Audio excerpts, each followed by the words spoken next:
Всем привет! Меня зовут Серафима, и вы на моем вязальном канале.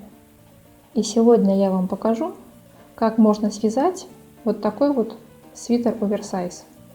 Вот так он смотрится, сейчас я вам покажу поближе.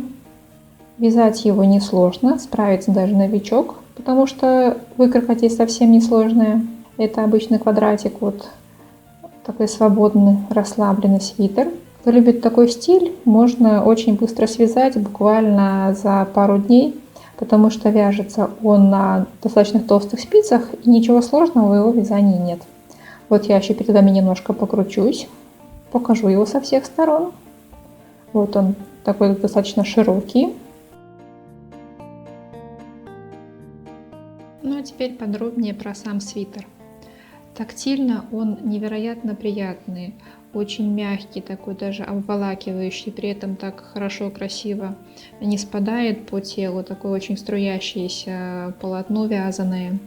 Очень мне нравится, я даже не ожидала, что так тактильно будет приятно его носить. При этом он очень теплый. Вот смотрите, даже безжалостно его сожму и пожмякаю, чтобы было видно, что полотно действительно очень нежное, очень воздушное, очень приятное, и при этом вот безжалостно прям жмякаю, и при этом оно практически не мнется, буквально вот немножко разгладить руками и приобретает полотно вязаное свой первоначальный вид.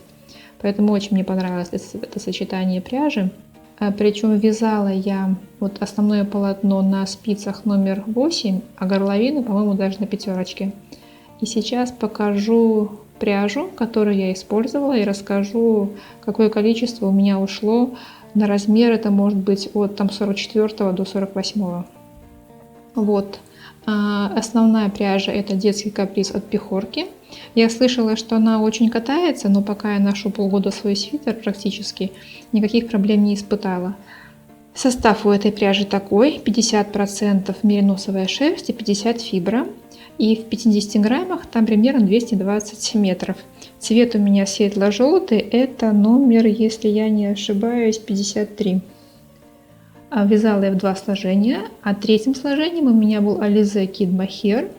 Вот тоже как раз очень удачно по цвету совпадение практически идентичное. В 50 граммах у него примерно 500 метров.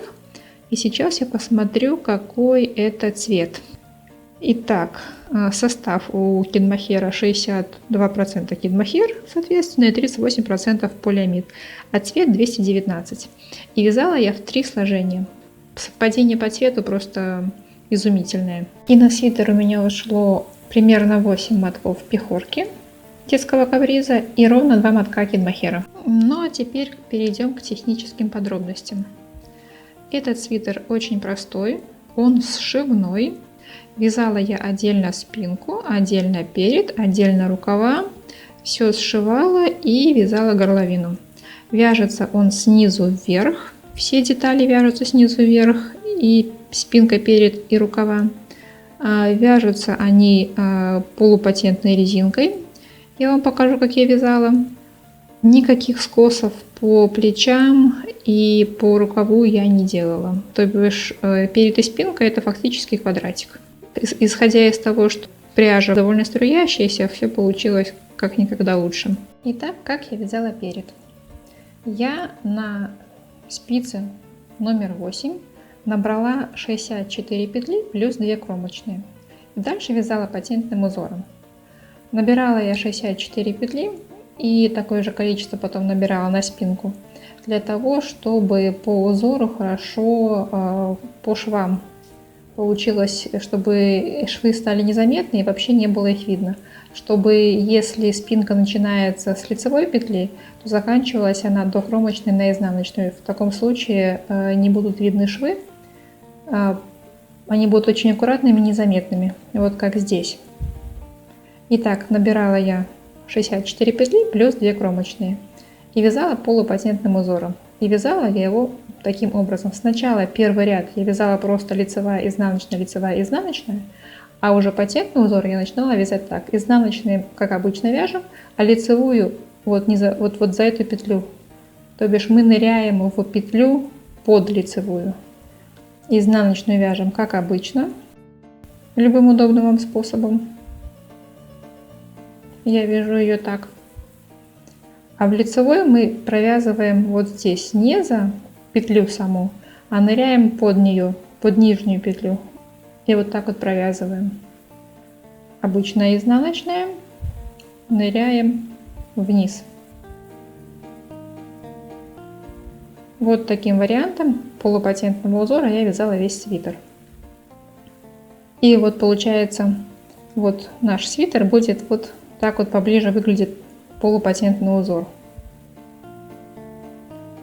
Итак, набрала 4 петли и вязала снизу вверх приблизительно 52 ряда до тех пор, пока мне не нужно было закрывать посередине средние 5 петель для того, чтобы делать скос по горловине. Вот эти петли я закрыла,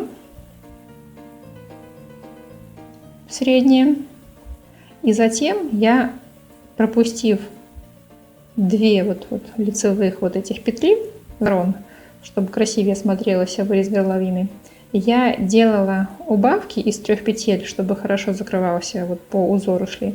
Я делала убавки из 3 петель, чтобы с 3 петель попадала в одну. Я их сделала 4 убавки с каждой стороны в каждом втором ряду.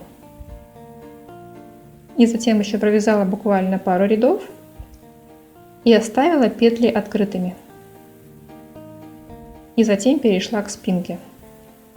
В классическом варианте по спинке тоже нужно набирать 64 петли плюс 2 кромочные и вязать точно так же. Самый первый ряд обычная лицевая, изнаночная, и потом полупатентным узором наверх. Но я решила немножко похулиганить, чтобы спинка была чуть-чуть пообъемнее, немножко такая присборенная, поэтому я набрала, по-моему, на 6 петель больше. И потом, когда дошла до горловины, чтобы можно было хорошо соединить перед и горловину и было одинаковое количество петель, я сделала убавки. А вот здесь посередине и 2 по краям, чтобы было симметрично. Следующий шаг я посередине центральные петли закрыла. А с правой и с левой стороны по плечам оставила точно такое же количество петель, как и по переду, открытыми, чтобы соединять перед и спинку по открытым петлям методом 3 спиц.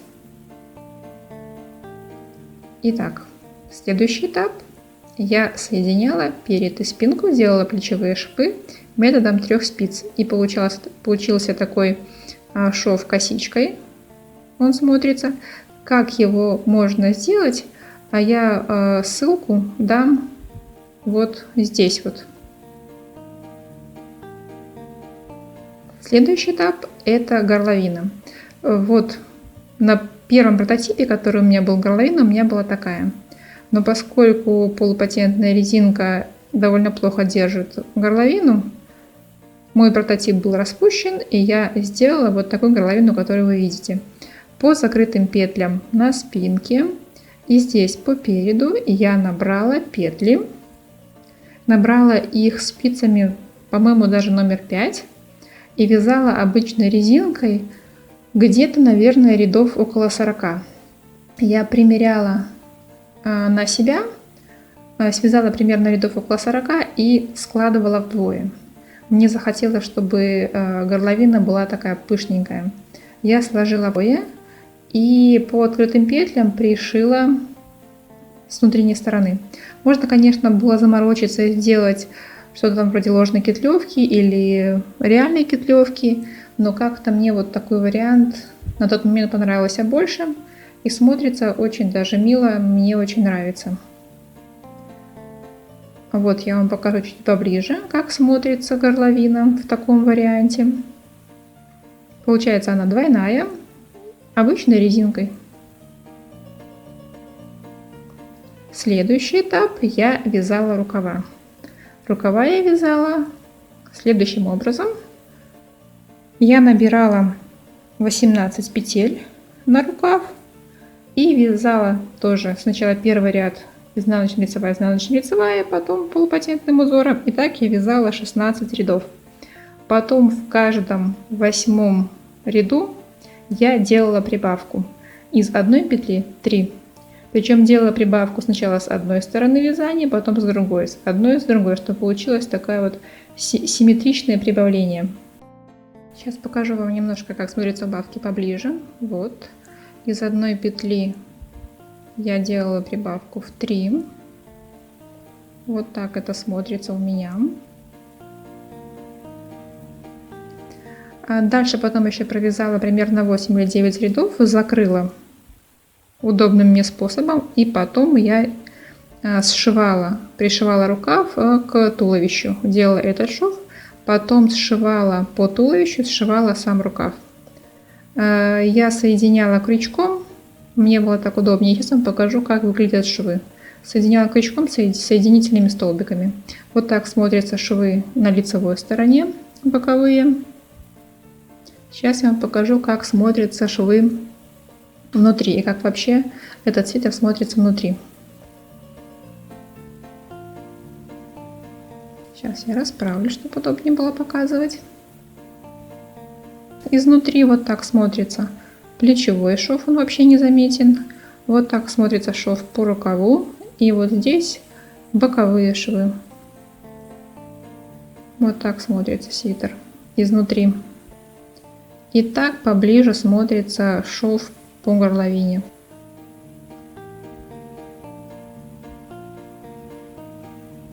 Сейчас вернем свитер на родину. Итак, мы выполнили все швы, и наш свитер готов. Поскольку вяжется он в 3 сложения на очень толстых спицах, поэтому вязать его очень быстро. Спасибо, что были со мной. Подписывайтесь на мой канал. И до встречи в новых видео, где я расскажу вам много нового и интересного.